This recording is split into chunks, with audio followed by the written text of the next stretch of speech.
ಎಲ್ರಿಗೂ ನಮಸ್ಕಾರಗಳು.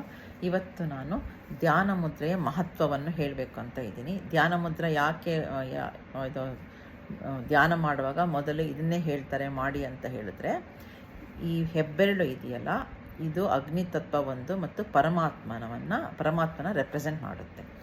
ಇದು ಜೀವಾತ್ಮ ಅಂದರೆ ನಮ್ಮನ್ನು ರೆಪ್ರೆಸೆಂಟ್ ಮಾಡುತ್ತೆ. ಸೊ ಈ ಜೀವಾತ್ಮ ದೇವರಿಗೆ ಶರಣು ಹೊಂದರೆ ಆವಾಗ ಅದು ಶೂನ್ಯವಾಗಿ ನಮ್ಮೆಲ್ಲ ಕೆಟ್ಟ ಕರ್ಮಗಳು ಶೂನ್ಯವಾಗಿ ನಮ್ಮ ಅರಿಷಡ್ವರ್ಗಳು ಕಾಮ, ಕ್ರೋಧ, ಲೋಭ, ಮೋಹ, ಮದ, ಮಾತ್ಸರ್ಯ ಎಲ್ಲ ಹೋಗ್ಬಿಟ್ಟು ಇದು ಮೂರು ಬೆರಳುಗಳು ಇದು ಹೀಗಿದ್ದಾಗ ಪರಮಾತ್ಮನ ದೂರ ಇದ್ದಾಗ ನಾವು ಇದು ದೂರ ಇರುತ್ತೆ. ಇದು 4 ಇದ್ರ ಜೊತೆಗಿರುತ್ತೆ 6 3 ಇದು ಹೀಗೆ ಬಂದಾಗ ನಾವು ಜೊತೆಗೆ ಆಗುತ್ತಲ್ವ. ಸೊ ಆವಾಗ ಇಲ್ಲಿ ಜ್ಞಾನ, ಭಕ್ತಿ, ವೈರಾಗ್ಯ ಬರುತ್ತೆ.